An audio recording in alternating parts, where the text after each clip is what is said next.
जय हिंद साथियों। तो चलिए हम स्टार्ट करते हैं आज की क्लास। जैसा कि हेडिंग में लिखा हुआ है ऊष्मीय प्रसार। क्या होता है ये ऊष्मीय प्रसार?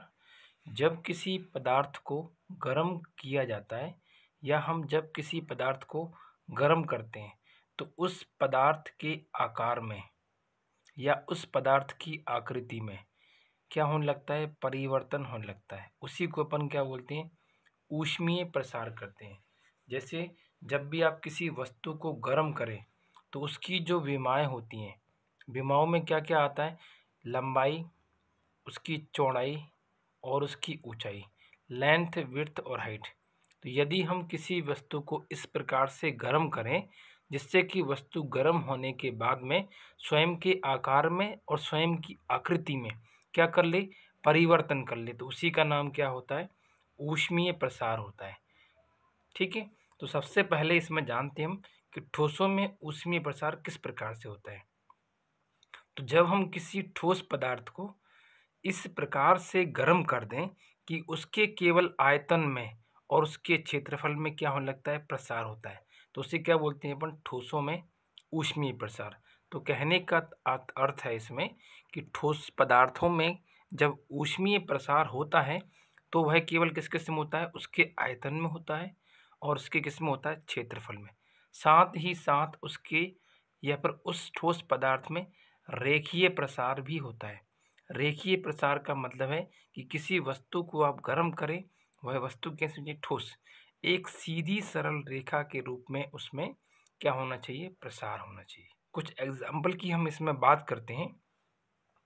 आपने प्रयोगशाला में कभी ध्यान से देखा हो कि कांच की जो बोतल होती है उसके ऊपर एक कॉर्क का ढक्कन लगा होता है। तो वो ढक्कन कई बार क्या होता है? उसमें फंस जाता है और निकलता नहीं है। तो उसे निकालने के लिए आप क्या करते हैं? उस कांच की बोतल को हल्का सा आप क्या करते हैं? गर्म करते हैं। जो कांच का जो सिरा होता है जहाँ पर जो ढक्कन लगा होता है उसको आप गर्म करते हैं। तो गर्म करने से क्या होता है? कांच ऊष्मा ग्रहण करके अपने आप को थोड़ा सा फैला लेता है, जिससे क्या होता है? ढक्कन आसानी से क्या हो जाता है? निकल जाता है। तो प्रश्न इसका क्या बनेगा कि कांच की बोतल में जो ढक्कन को बाहर निकालते हैं तो इसमें किस प्रकार का प्रसार होता है? तो आंसर क्या हो जाएगा? ठोस में। ठीक है।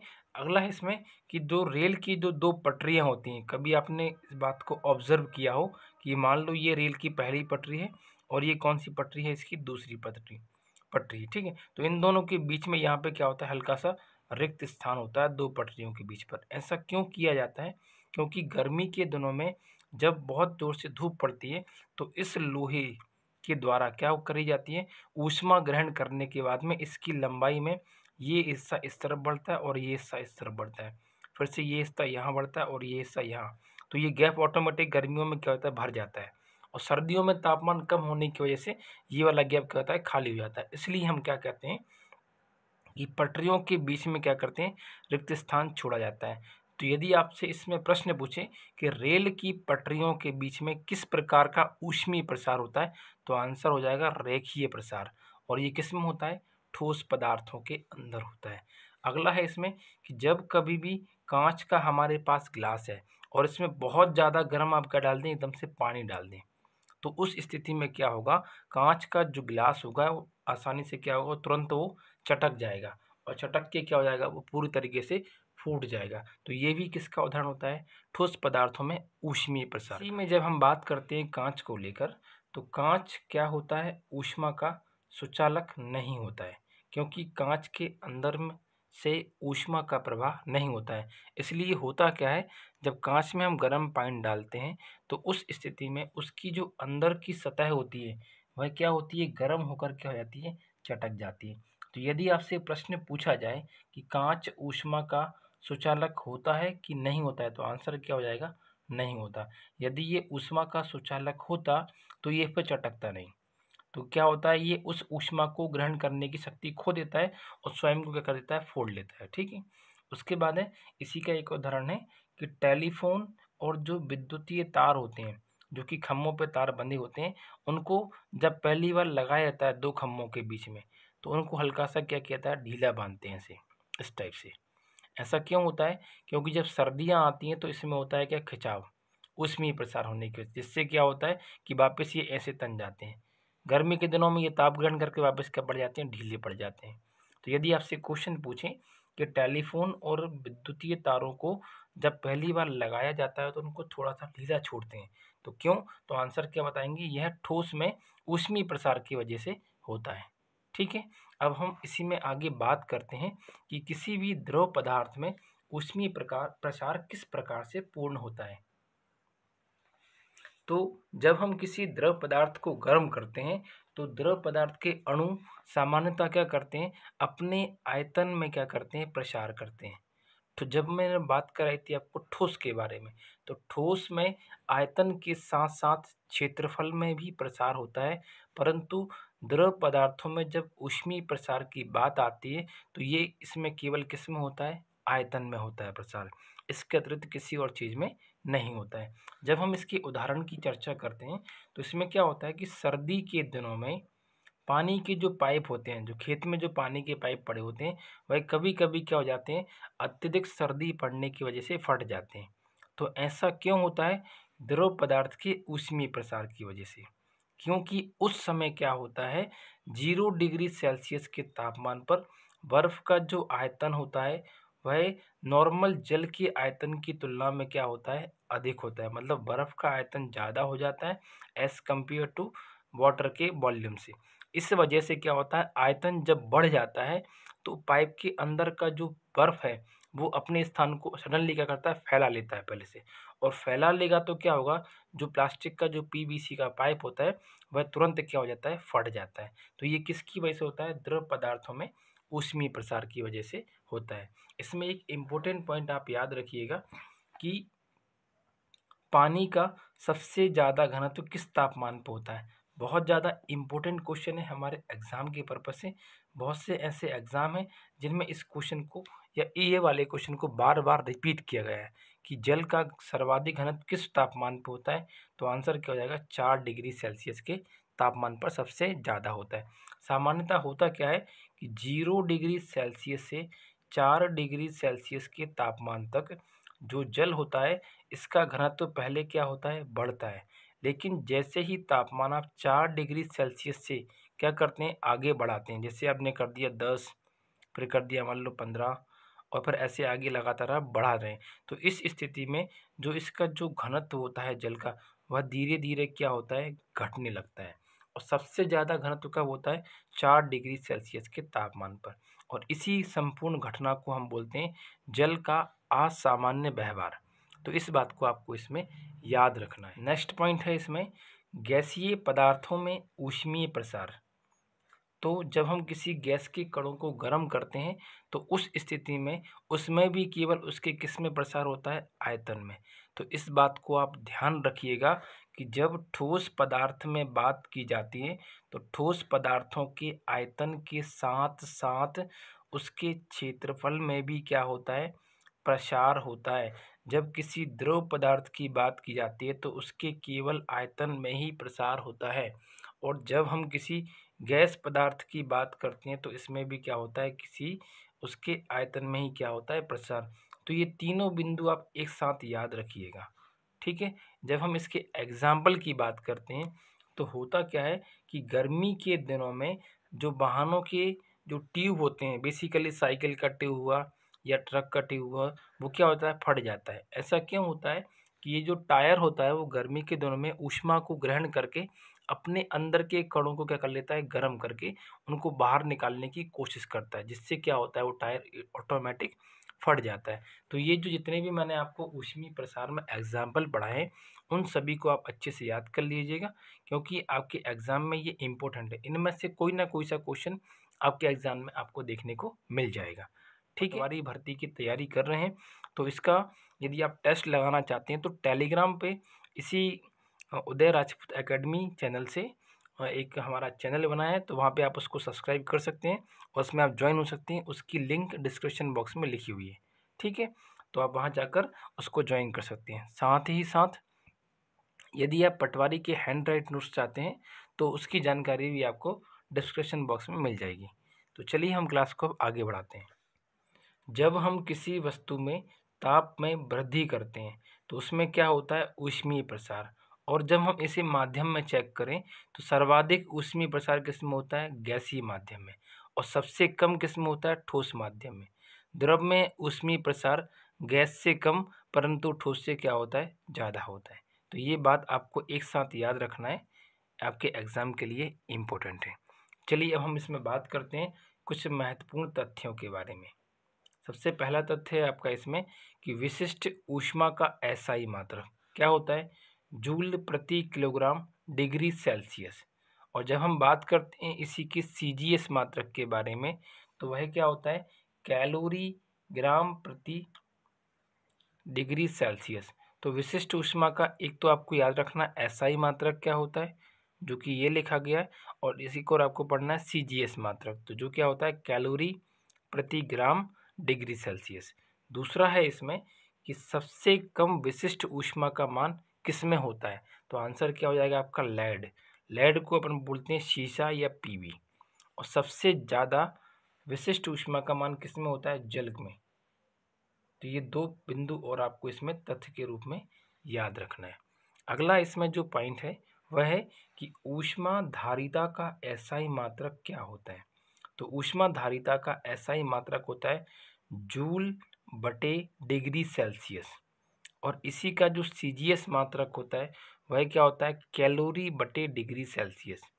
आप इस बात को ध्यान रखिएगा कि जितनी भी प्रकार की ऊष्मा होती है उसका एसआई मात्रक हमेशा क्या लिखते हैं अपन? जूल। और उसका सीजीएस क्या होता है? जूल के स्थान पे क्या आता है? Calorie. Degree Celsius as it is रहेगा।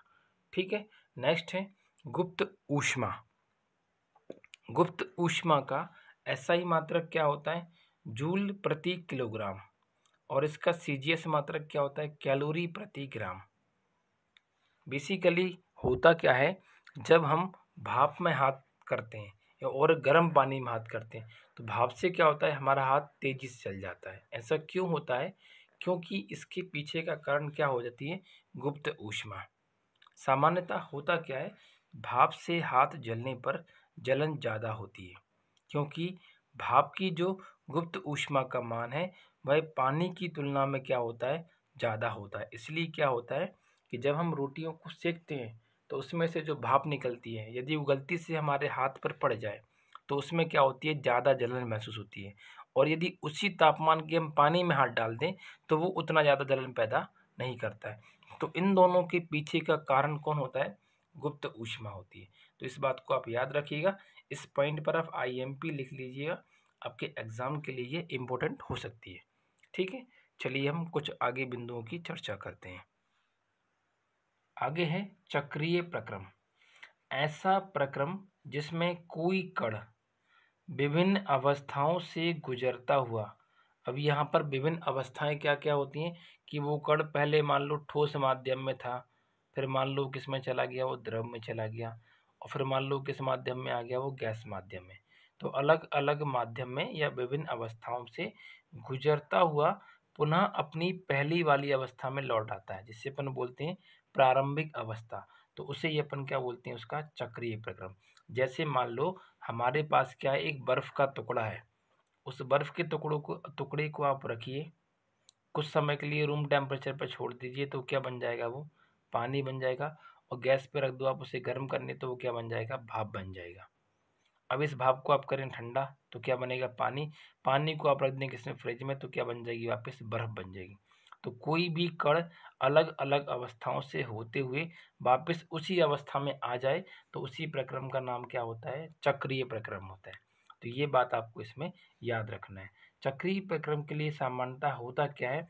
जो आंतरिक ऊर्जा होती है डेल यू, इसका मान क्या होता है? इसके लिए 0 होता है।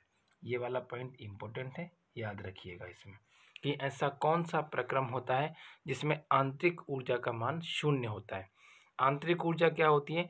किसी भी वस्तु में उत्पन्न होने वाली या निहित होने वाली ऐसी ऊर्जा जिसमें स्थित ऊर्जा का मान और गतिज ऊर्जा का मान आपस में क्या कर दें? आप उनको जोड़ दें। इसको बोलते हैं अपन पोटेंशियल एनर्जी, और इसको आप बोलते हैं काइनेटिक एनर्जी।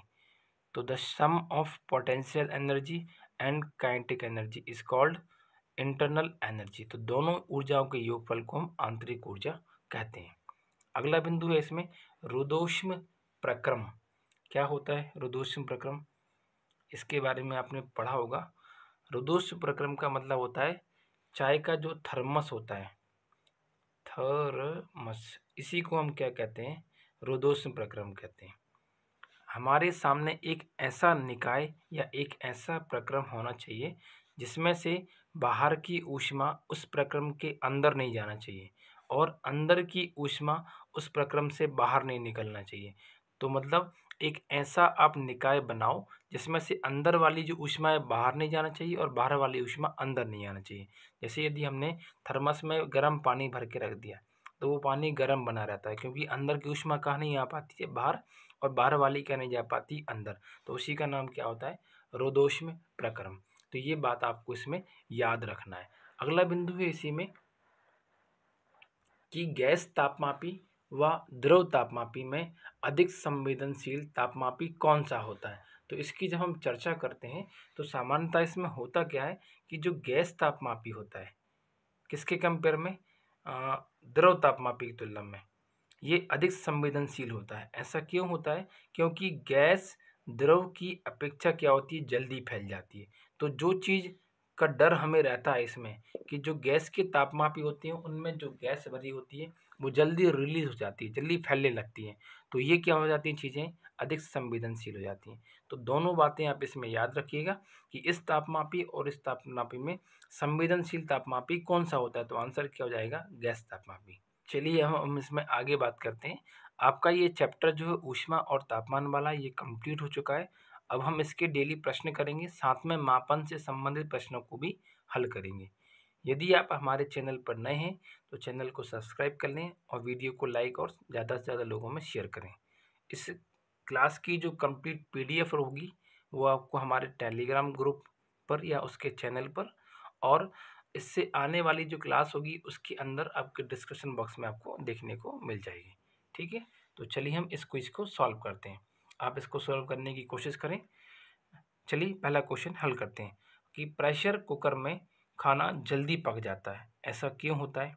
ऐसा इसलिए होता है क्योंकि प्रेशर कुकर के अंदर का जो दाब होता है वह बाहर की तुलना में क्या होता है? ज़्यादा होता है। अब जब दाब अधिक होता है तो उसके अंदर जो जल भरा होता है उसका जो क्वथनांक होता है वह पहले से क्या हो जाता है? बढ़ जाता है। और क्वथनांक बढ़ने के बाद जो भोजन पकने की प्रक्रिया होती है वही भी क्या हो जाती है? तीव्र हो जाती है। तो दो आंसर बनते हैं इसमें कि जब प्रेशर कुकर में खाना जल्दी पकता है तो पहला आंसर होता है कि प्रेशर कुकर के अंदर दाब का मान क्या होता है? ज़्यादा, जिससे जल का क्वथनांक क्या होता है? बढ़ जाता है और खाना क्या होता है? हमारा जल्दी पकने लगता है। ठीक है। दूसरा प्रश्न है कि दाब को जब आप बढ़ाते हैं तो जल का क्वथनांक क्या होगा? तो ये बात मैंने इसी में बता दी आपको कि दाब को बढ़ाने पे जल का क्वथनांक क्या हो जाता है? बढ़ने लगता है। और यदि अपन दाब को कम करने लगे तो जल का क्वथनांक क्या हो जाएगा? कम होने लगेगा। ठीक है। नेक्स्ट क्वेश्चन की बात करते हैं जब हम इसमें कि खाना पकाने का बर्तन कैसा होना चाहिए। जितने भी प्रकार के खाना पकाने के जो बर्तन हैं उनकी जो तली है, जो उनका सतह होना चाहिए वह कैसा होना चाहिए? एक तो होना चाहिए खुरदरा, दूसरा क्या होना चाहिए? वह ऊष्मा को अच्छी तरीके से क्या कर सके? अवशोषित कर सके। क्योंकि जब वो ऊष्मा को अपने अंदर अवशोषित होने देगा तो खाना क्या होगा? उसमें पकाने में सरलता होगी। साथ ही साथ जितने भी प्रकार के बर्तन हैं उनमें उच्च विशिष्ट ऊष्मा होनी चाहिए। इसका अर्थ ही क्या है कि ऊष्मा को अच्छी तरीके से वो क्या करे? ग्रहण कर सके। तो उच्च विशिष्ट ऊष्मा वाले क्या होना चाहिए? बर्तन होना चाहिए। तो ये तीन जो पॉइंट मैंने इसमें लिखे हैं कि बर्तन कैसा होना चाहिए? खुरदुरा, ये भी आपको ऑप्शन में देखने को मिलता है। या फिर बर्तन की जो क्षमता होती है ऊष्मा को ग्रहण करने की वह कैसी होनी चाहिए? अवशोषित जैसी। और उसकी जो विशिष्ट ऊष्मा होनी चाहिए बर्तन की वह कैसी होनी चाहिए? सबसे ज़्यादा होना चाहिए। तो बर्तन पकाने के लिए आपको इसमें ये बात याद रखना है। इन तीन में से कोई एक आंसर आपका हो सकता है। यदि आपको ऑप्शन में दिए तीनों तो आंसर होगा यह सभी। ठीक है। नेक्स्ट क्वेश्चन है कि कमरे में रखा रेफ्रिजरेटर का यदि हम दरवाज़ा खोल देते हैं तो उस स्थिति में कमरे का तापमान क्या हो जाएगा? पहले से ज़्यादा वो बढ़ जाएगा तापमान, या पहले की तुलना में तापमान क्या हो जाएगा? कम हो जाएगा? तो बताएं ज़रा। बेसिकली क्या होता है, जब हम फ्रीज़र का या जो रेफ्रिजरेटर होता है उसका दरवाज़ा कमरे में खोल दें और कमरे को बंद कर लें, तो आपने एक ऐसी टंकी टाइप की देखी होगी, ऐसी काले रंग की टंकी बनी होती है जिसको बोलते हैं अपन कंप्रेसर। इसमें भरी होती है गैस, और ये गैस कौन सी होती है, या तो आप अमोनिया का प्रयोग कर लीजिए इसमें, या आप इसमें सल्फ़र डाइऑक्साइड का यूज़ कर लीजिए, या फिर आप इसमें कार्बन डाइऑक्साइड का यूज़ कर लो, या फिर आप इसमें क्लोरोफ्लोरोकार्बन यूज़ कर लो। तो इन सभी गैसों में से किसी एक गैस का आप प्रयोग कर सकते हैं। ये गैसें क्या करती हैं, फ्रिज को ठंडा बनाने का काम करती हैं, और ये टंकी बनी होती है काले रंग की, इसको बोलते हैं कंप्रेसर। तो इसमें होता क्या है, जब आप फ्रिज का गेट खोल देते हैं तो इस कंप्रेसर के अंदर का दाब क्या हो जाता है, सामान्यतः कम हो जाता है, और दाब कम होने की वजह से इसके अंदर का जो तापमान है सडनली क्या होने लगता है, बढ़ने लगता है। एक स्थिति तो कई बार ऐसी आ जाती है कि फ्रीजर आपका ब्लास्ट हो सकता है। तो इस कंडीशन में होता क्या है, जब हम कमरे में रखे फ्रीजर को दरवाज़ा खोल देते हैं तो उस स्थिति में हमारे कमरे का तापमान क्या हो जाता है, पहले से बढ़ जाता है, कम नहीं होता है। नहीं तो आप सोचो कि गर्मी के दिनों में हम उसके फ्रीजर को गेट को खोल दें और हमारा कमरा ठंडा हो जाएगा। कमरा कमरा ठंडा ना होने की वजह से क्या हो जाता है, उल्टा गर्म हो जाता है, तो तापमान पहले से क्या हो जाता है उस केस में, बढ़ जाता है। नेक्स्ट क्वेश्चन है इसमें कि कार, इंजन या वाहनों में जो रेडिएटर लगे होते हैं, ये जो रेडिएटर लगे होते हैं इनका काम क्या होता है, तो ये क्या करते हैं, इंजन को ठंडा बनाने का काम करते हैं। क्या काम होता है इनका, इंजन को ठंडा बनाते हैं, ठीक है। और जब ये रेडिएटर में ऊष्मा का संचरण होता है तो किस विधि से होता है, संवहन विधि से होता है। तो ये बात मैंने आपको पहले पिछली क्लासेस में पढ़ाई है, ठीक है। नेक्स्ट क्वेश्चन के बारे में बात करते हैं कि बर्फ के दो टुकड़ों को जब हम आपस में दबाते हैं तो टुकड़े क्या होते हैं, आपस में चिपक जाते हैं। ऐसा क्यों होता है, तो ये वाली जो पूरी बात है सबसे पहले कौन ने बताई थी, डेवी नामक वैज्ञानिक ने, डेवी करके। इन वैज्ञानिक ने हमें बताया था कि जब दो टुकड़ों को हम आपस में दबाते हैं तो टुकड़े क्या होते हैं, आपस में चिपक जाते हैं। क्यों चिपक जाते हैं, क्योंकि क्या होता है, जब आप उनको दबा रहे हैं टुकड़ों को, तो उन टुकड़ों के बीच का दबाव क्या हो जाएगा, बढ़ जाएगा, और दबाव बढ़ने की वजह से जो बर्फ़ का टुकड़ा गलना चाहिए, अब वो फिर गलेगा नहीं, क्योंकि बीच में उनके स्थान नहीं मिलेगा, और स्थान नहीं मिलने की वजह से उनके जो गलने की दर है वो क्या हो जाएगी, कम हो जाएगी, जिससे क्या होते हैं, वो आपस में चिपक जाते हैं। तो इस प्रश्न का आंसर क्या होगा कि दो टुकड़ों को आपस में दबाने पर बर्फ़ के टुकड़ों के बीच में दबाव बढ़ने से उनका गलनांक कम हो जाता है, जिससे वह क्या हो जाते हैं, चिपक जाते हैं। तो एक आंसर आपका ये होगा और एक आंसर ये होगा, दोनों ही आंसर आपकी क्या है, सही है। नेक्स्ट क्वेश्चन है कि सामान्यतः ट्यूबलाइट में कौन सी गैस होती है। तो पहले जो ट्यूबलाइट आती थी कांच वाली, उसकी बात कर रहे हैं, क्योंकि अभी तो आती है एलईडी की, हम उसके बारे में बात नहीं कर रहे हैं। तो जो कांच वाली पहले ट्यूबलाइट आती थी उसके अंदर आर्गन गैस के साथ साथ पारे गैस या पारे का प्रयोग किया जाता था। तो ट्यूबलाइट के लिए आप क्या याद रख लेंगे कि एक अक्रिय गैस आर्गन, और उसके साथ में किसको मिलाते थे अपन, पारे को मिलाते थे, ठीक है। तो ये बात इसका सही आंसर हो जाएगा। अगला प्रश्न है कि विद्युतीय बल्ब में कौन सी गैस भरी होती है। तो यहाँ पे आ गया इलेक्ट्रिक बल्ब। अभी ये बल्ब कौन सा वाला है, जो पहले आता था कांच वाला पीले रंग का, उसकी बात कर रहे हैं, जो 100 या 200 वाट का आता था, 100 वाट का जो आता था उसकी बात कर रहे हैं। तो इसके अंदर जो गैस भरी जाती है वो कौन सी होती है, आर्गन गैस, AR, जिसे आप क्या पढ़ते हैं, आर्गन, ठीक है। तो एक ट्यूबलाइट के अंदर और एक विद्युतीय बल्ब के अंदर, दोनों बातें आप इसमें याद रखिएगा। अगला प्रश्न है कि गर्म जल कितना है, 90 डिग्री सेल्सियस से 80 डिग्री सेल्सियस तक ठंडा होने में 10 मिनट का समय लेता है। तो 80 डिग्री सेल्सियस से जब वो 70 डिग्री सेल्सियस तक ठंडा होगा तो उसमें कितना समय लगेगा। तो सामान्यतः होता क्या है, जब अधिक तापमान से कम तापमान की तरफ वस्तु ठंडी होती हैं तो उसकी तुलना में कम तापमान से और कम तापमान होने में उसको थोड़ा ज़्यादा समय लगता है। आप इसको ऐसे याद कर सकते हैं, ये वाला जो नियम है ये हमको दिया था न्यूटन की शीतलता का नियम, न्यूटन का शीतलन नियम। ये जो बात कर रहे हैं किसके आधार पे कर रहे हैं, न्यूटन का शीतलन नियम के भी यहाँ पर इसको बात कर रहे हैं। तो इस केस में जो क्वेश्चन है उसका आंसर क्या हो जाएगा, 10 मिनट से ज़्यादा।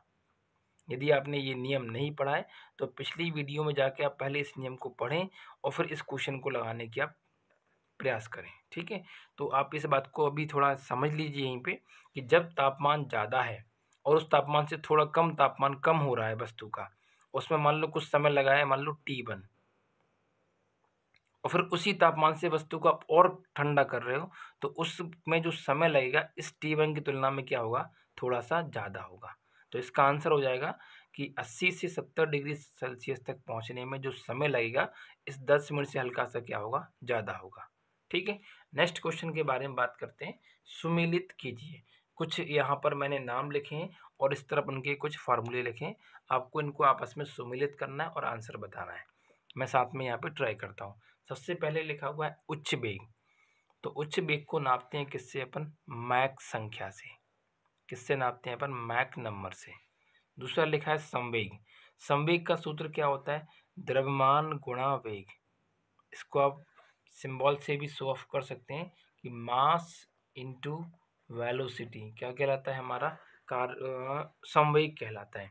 उसके बाद लिखा है शक्ति, कार्य करने की दर को शक्ति कहते हैं। यदि ऊपर लिखा हुआ है कार्य और नीचे लिखा हुआ है समय, तो इसे अपन क्या बोलते हैं, शक्ति कहते हैं।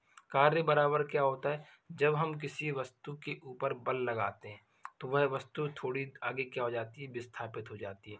तो बल और विस्थापन के गुणनफल को क्या कहा जाता है, कार्य कहा जाता है। अब बचा क्या हमारे पास, बल।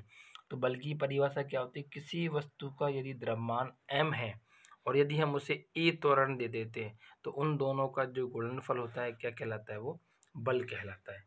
अब साथ ही साथ इन सभी के आप क्या कीजिए, बगल में इनके SI मात्रक और लिख दीजिए। इस वेग का SI मात्रक क्या होता है, मीटर अपॉन सेकेंड। संवेग का क्या होता है, हाँ संवेग का सूत्र है मास, ये द्रव्यमान, द्रव्यमान को नापते हैं अपन किसमें, किलोग्राम, और वेग का होता है मीटर अपॉन सेकेंड। शक्ति का क्या होता है, वॉट। कार्य का क्या होता है, SI मात्रक जूल, और बल का क्या होता है, न्यूटन। तो ये नाम आपको इसमें याद रखना है। हालांकि मैंने ये पीछे आपको पढ़ा दिए, बस आपको रिवाइज करना है। तो आज आपका ये चैप्टर क्या हो गया, कंप्लीट हो गया। कल से हम इसमें नया टॉपिक पढ़ेंगे और साथ में पर डे कम से कम 10 क्वेश्चन सॉल्व करेंगे। तो आज के लिए इतना ही, मिलते हैं हम अगली वीडियो में। तब तक के नमस्कार, धन्यवाद।